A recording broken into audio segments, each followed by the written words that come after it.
आदमी जो ना किसी इलेक्शन का चेहरा था, ना किसी मूवी का हीरो, ना किसी क्राइम का पहला नाम, फिर भी उसके डॉक्यूमेंट्स खुलने पर अमेरिका का लीगल सिस्टम हिला। मीडिया रुक गया और दुनिया ने एक ही सवाल पूछा, इतना सब इतने सालों तक छुपा कैसे रहा? रुकिए, ये कहानी जेल से शुरू नहीं होती, ये कहानी गन से शुरू नहीं होती, ये कहानी एक सिंपल कंप्लेंट से शुरू होती है और यही से कहानी नॉर्मल रही रहती और हिडन स्टोरीज ऑफ इंडिया पर हम जानने वाले हैं एप्स्टेन फाइल्स की असली सच्चाई। 2000 के आसपास फ्लोरिडा के प्लम बीच पर एरिया में लोकल पुलिस को एक कंप्लेंट मिलती है। कंप्लेंट ड्रामेस्टिक नहीं थी, कंप्लेंट शॉकिंग नहीं थी, बस इतना कहा गया कि यहां कुछ गलत हो रहा है।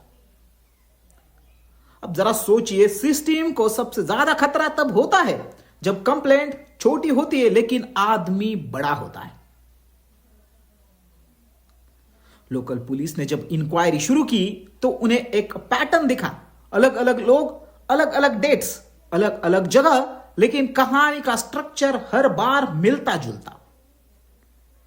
यही पुलिस के सामने तीन चीजें थी, पैसा, पावर और साइलेंस। सोचिए कितने केसेस इसी साइलेंस में मर जाते हैं, लेकिन इसी बार कहानी आगे बढ़ती है।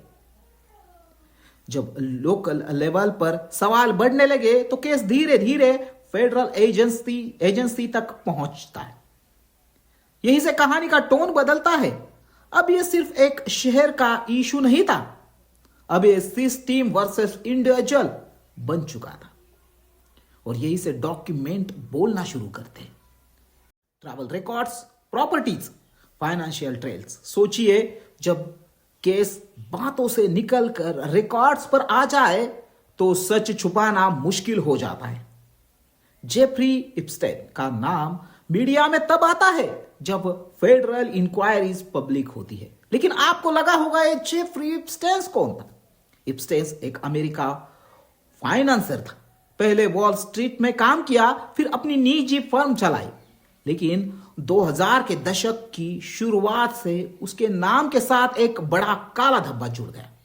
सेक्स ट्रैफिकिंग, माइनर्स एक्सप्लोशन और बड़े नेटवर्क के आरोप ने 2019 में जब वो न्यूयॉर्क जेल में बंद था, इसी पॉइंट्स पर इन्वेस्टिगेशन चल रही होती है। एविडेंस कोर्ट्स में होता है, मीडिया को सिर्फ आधी तस्वीर मिलती है। रुकिए, आधी तस्वीर सबसे ज्यादा डेंजरस थी।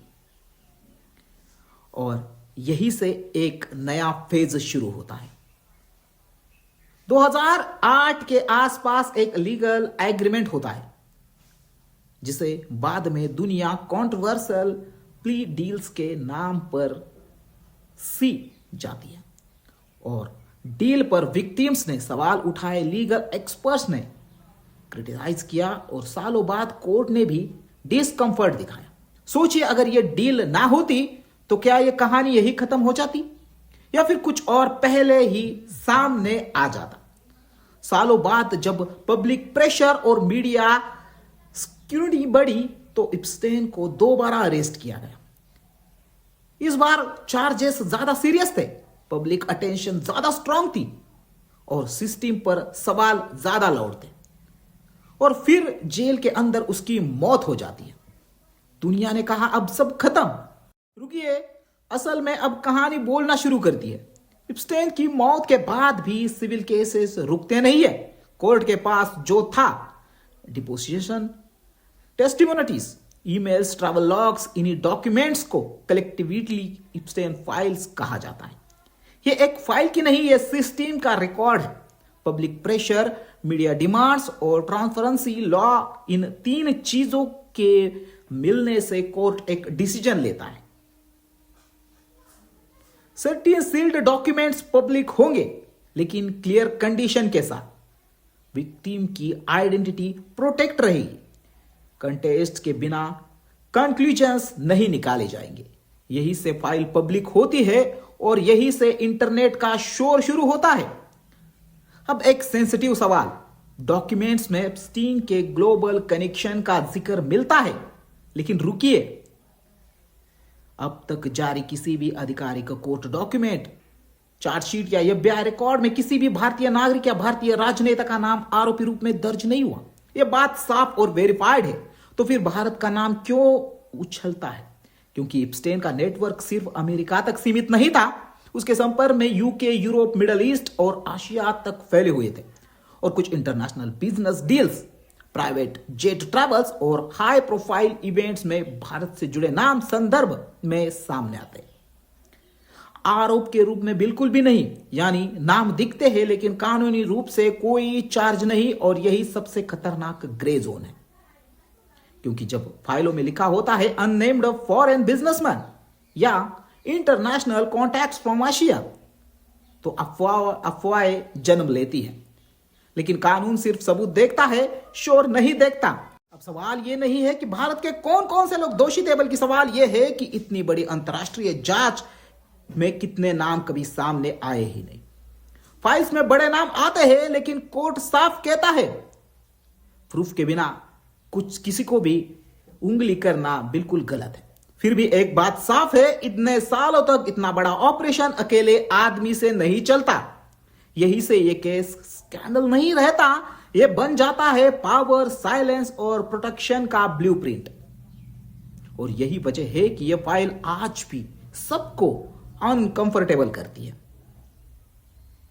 सोचिए, हजारों पेजेस के बीच सिर्फ एक लाइन उठाई जाए तो क्या सच दिखेगा?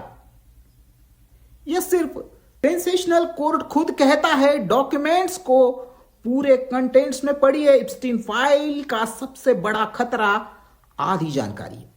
मीडिया को चाहिए हेडलाइन, कोर्ट को चाहिए प्रूफ, और ऑडियंस के बीच सस्पेंस यही पैदा करता है। लेकिन डॉक्यूमेंट्री का नाम शॉक देना नहीं है, वो समझना होता है। आज सवाल यह नहीं है कि फाइल्स में क्या लिखा है, असली सवाल यह है कि सिस्टम डीले क्यों किया, ट्रांसपेरेंसी पहले क्यों नहीं आई, और अकाउंटेबिलिटी इतनी मुश्किल क्यों होती है। यही से यह केस सिर्फ क्राइम नहीं, हिस्ट्री बन जाता है। यह कहानी यही खत्म नहीं होती। सोचिए, अगर यह फाइल पब्लिक ना होती तो हम क्या जानते, और अगर हम सिर्फ रूमर्स पर भरोसा करते तो क्या हम सच के करीब होंगे? इप्स्टीन फाइल एक आंसर नहीं, एक वार्निंग है कि सच हमेशा चीखता नहीं। कभी कभी वो सिर्फ डॉक्यूमेंट्स में खामोशी से इंतजार करता है। इस फाइल अगर आपको देखनी है तो मैंने डिस्क्रिप्शन में इसकी लिंक दी है, जाकर बहुत जरूर देखिए। इसमें जो वीडियोस है, फोटोज है, वो सब पब्लिक किए हुए हैं। अगर आपको भी वो देखना है तो डिस्क्रिप्शन में जाइए, क्लिक करिए और वो फोटोज देखिए।